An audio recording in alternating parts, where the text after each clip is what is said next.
I watched as a man moved around Euston Station, weaving in and out of the crowds, inquiring of people, any spare change, and watched as people edged away from the inconvenient interruption and looked right through this human as if he was merely an obstruction.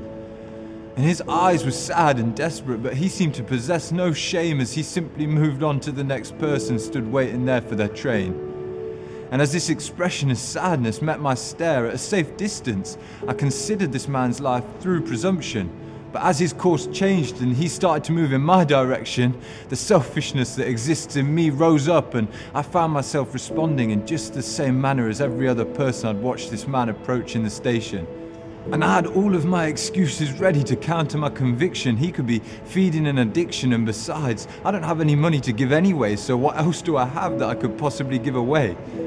I haven't got the time right now. In fact, I'm tired after a long day, so I'm not sure how kind I'd sound even if I did have something to say. And I realised in hindsight that whilst all these things may be somewhat true, it was the inconvenience of a stranger disturbing me that was the real issue.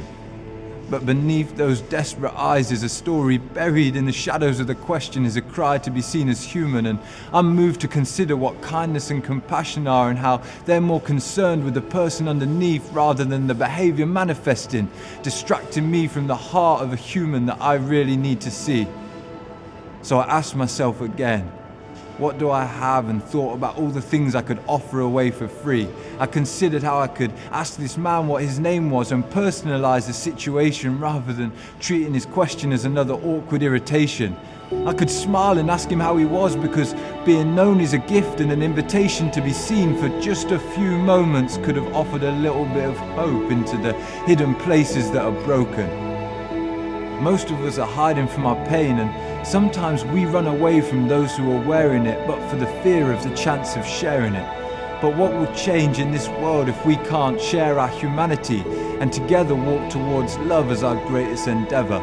I'm broken too, and that's why I run away from you, but when I stop and consider the one who loved me first, I realise he gives me capacity to live in reverse.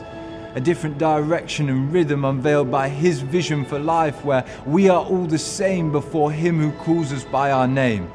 We come face to face with other humans carrying all sorts of stuff they picked up on this fragile journey we call life.